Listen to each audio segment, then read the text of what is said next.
to my I Love Learning podcast today. I am joining you live from Iowa, so somewhere different this week, but this week is going to be extra special because I have an extra special guest for you today. If you don't know me, my name is Dr. Gina Anderson, and I am the host of this I Love Learning podcast, and I'm also the CEO of Luma Brighter Learning, and we help industries in the supply chain save lives through our award-winning connected learning platform.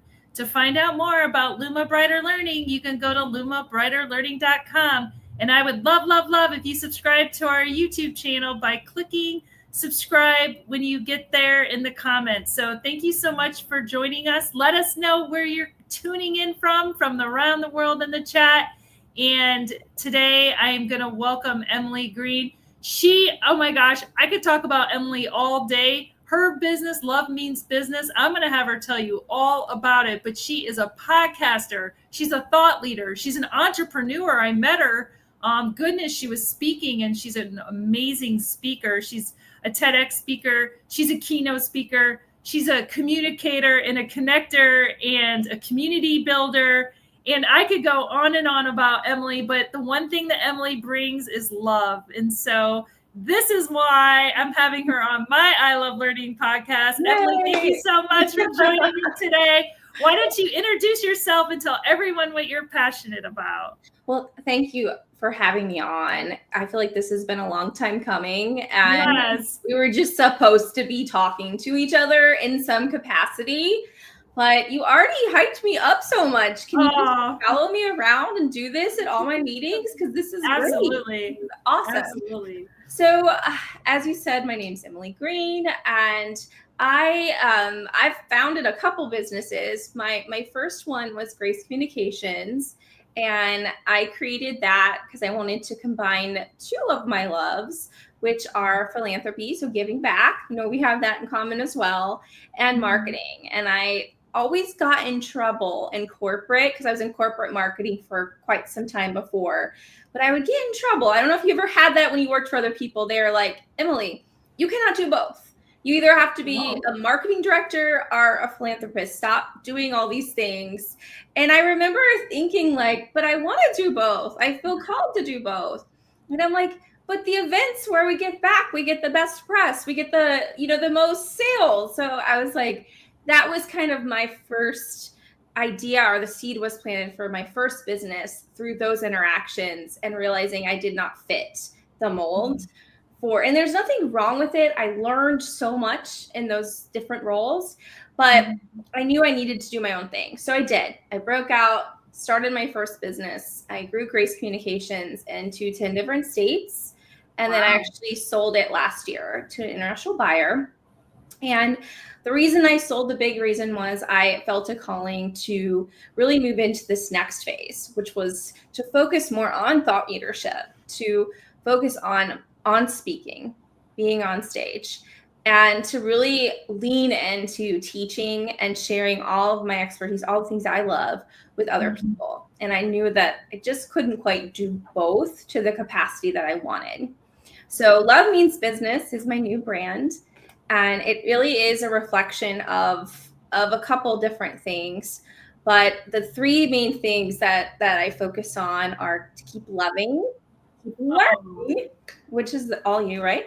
And leveling up. So all the things that we do under that brand are in those three categories. And so I've got the podcast.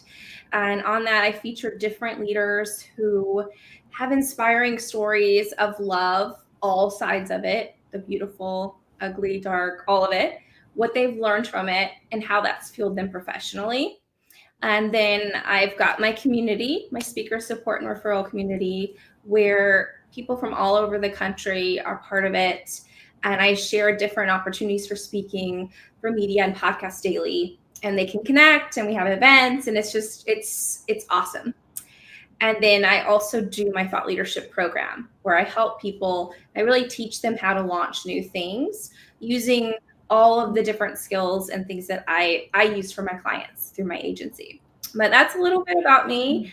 And I'm I love that. I love it so much. Now, I do have to share this because I remember talking to you in North Carolina. And, one of the reasons I started this podcast is because I was having drivers and different learners telling me that they were depressed. And the thing is, for me, I mean, you're doing all these things, but sometimes, not sometimes, this is guaranteed. All of us are going to have hurdles in our lives. Yeah. That prevent us from thriving. And so, Yeah. for you, have there been and I know we talked a little bit in North Carolina. I mean, during COVID, there's just a lot of stuff that had gone on, but have there been hurdles to help people? You're fine. To help people, are there things in your journey or your path that would help somebody Yeah. really overcome those hurdles? Yeah. So I think the biggest for me have really been myself. I've had normal, client things, stuff like that, that everyone has probably uncovered, or had to get over. But as far as what I've had, the biggest roadblocks that I have had that I had to work through in order to grow my first business as fast as I did and be able to make it sellable and all the things is myself and fear. And I don't want to sound cliche, but overcoming fear is a big part of it. And even just honestly, even just starting my first business was so scary. And I kept thinking, I'm not ready. I'm not ready. The same thing with what I'm doing now. I'm a little less hesitant because I've kind of like proven that I can do it. But I have to constantly remind myself that I'm good enough, that especially if it's scary, it's probably more meant that I should do it, and to not hold myself back through letting that like paralyzing fear. And I think at the core, a lot of us, when we feel that, is we're afraid of rejection. We're afraid that, okay, I'm going to try this. Like I'm going to host an event, or I'm going to do this. No one's going to show up. Oh, Or I'm going to start this business and no one's going to buy my services. And you and I had a conversation before we went live. And you know what? They may not at first. You may have to work for years or months or weeks or however. It may not be instantaneous. But if you really feel a calling and you really feel like that burning in you, you've got to do this, then it's worth the hustle and it's worth starting. And then you figure it out. You pivot, you figure out how to make it happen. Yeah. So I think a lot of the roadblocks for me have been just being afraid and not having confidence because of that, and really having to work on that. That's why a lot of the things I talk about when I speak are about that, because I've had to work on so much. Yes, absolutely. I saw that Tim is here. Hi, Tim. He says, hey. A lot of you out there watching today, we've all felt that confidence, trying to build the confidence so that you can get up. And Emily, what would you say to someone that's listening today that, may have lost their passion? Like, you're so passionate, like you can hear it, like it just exudes out of you. And I love that, and I think that it's contagious, being around people who are so passionate really does inspire you. But like, if you're alone, if someone's listening and they're alone listening to this, or, they're really struggling, what would you recommend to them to reignite that passion or re-find it so that they can feel good again? You have to remember the things that made you fall in love with what it is that you're doing. And sometimes we get so focused on the things that aren't going right, or the things that we're struggling with, that we stop putting any sort of effort or mind into the things that are going right, or the things that we can control. And for me, because I have had that, I've had different periods, and I don't show that publicly typically, but I have had instances where I have felt like I'm losing that spark, I'm losing that passion. And I remember I had one of my old bosses, and I love him to death. He was like a father to me. And I remember him saying when I first started my agency, like, oh, when are you going to get a real job? Like when, Aww. that's cute. That little, he held it a little agency. And I don't think he meant to be like that. I don't think he was trying to be rude. I don't think it was any of that. I think that why I'm saying this is sometimes people say and do things that hurt us and maybe almost reinforce this disillusionment, or like, because at the time I was struggling to get my business going. I had just started and I went from steady paycheck, 6 figures, to creating a new business. It's hard. And I thought, maybe he's right. Maybe I should be looking for something else. You can let seeds of doubt get planted by people like that. But what I've learned, because it still happens, even today, even all the things I've accomplished, even all the things I've done, I still have people say things and do things, not every day, but consistently, that could make me feel disillusioned, that could make me question things. And I always like to stop if I start to feel like that, like, like, oh my gosh. And then I start to feel like I'm doubting what I'm doing. I try to stop and think, why? Like, why, first of all, are these people saying that? And then if I can't figure it out, I'm like, well, maybe there's no reason. But there's usually something behind it that they're dealing with, that they're feeling weird about. And then I try to kind of put it in its place, because we cannot let people plant seeds of doubt and then let them grow. And sometimes we don't cut them, we don't prune them when we should. And doing other activities. So having like, okay, these are the things I really love doing. These are the things that I have to do, but I don't really love. Making sure we do the things we truly love more, even more in those times where we're having that lack of passion, and limiting our interactions with people that might dim our light. So that would be my I love that. I love that. And Jamie B says her parents ask, yeah. It happens. Have that. It does happen, doesn't it? Oh my gosh, like, you can't let that doubt plant that seed. No, and don't take it personally. It's so hard.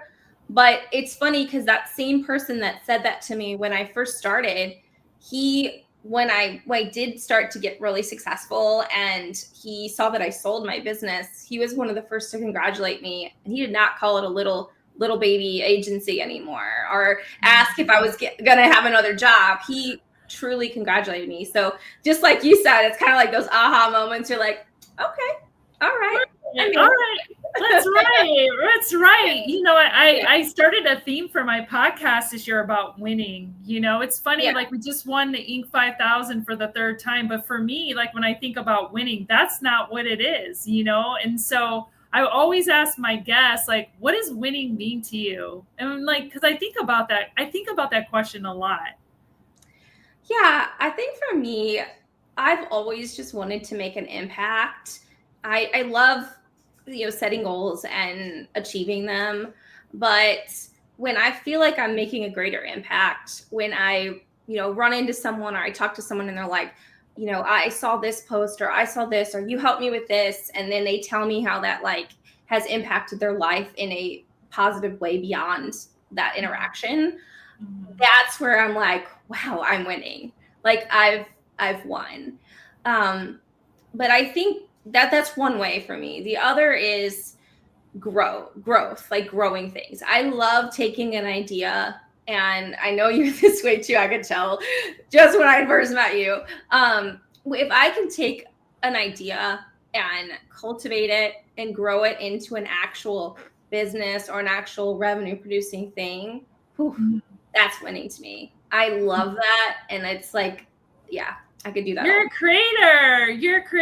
I love that. You want to create to give. And I love that. I think that all of us have the capability of doing and creating and making an impact. You just have to have, right, the confidence and belief in yourself. That's where it begins, that they can do it, and people around you, like Jamie's saying, like people around you might not understand. And that's okay. I agree. That's okay, because what you're doing is personally passionate to you, and it can make an impact that's lasting beyond you. So I think that's an incredible power that each of us possess inside, right? And so I can appreciate that. So last week I don't know if you listened last week, Emily, but Morgan Taylor had a question. She's a nurse. She was impactful and passionate, and she knew that you really focused on purpose-driven leadership. And so she wanted to ask, what was one mistake that purpose-driven leaders often make when trying to amplify their message, and what can they do to shift? That's a good question, I thought. Great question. I was actually going to look that up before our conversation, and I thought, no, I want to see how I answer things on my feet. So let's see. Let's see. Do it. So I think a mistake that not even just purpose-driven leaders, but I've definitely seen this, especially with a lot of the clients I've worked with. A mistake that they tend to make and that you can make is that you focus too much on what you are wanting, and you're so passionate about it that you're like laser focused on it from your perspective. And because you're so focused on what you love and what you're passionate about, you forget what the audience needs. Mm-hmm. And you forget how to bring them in, how to attract them to understand what that purpose, what that drive, what that brand is for you.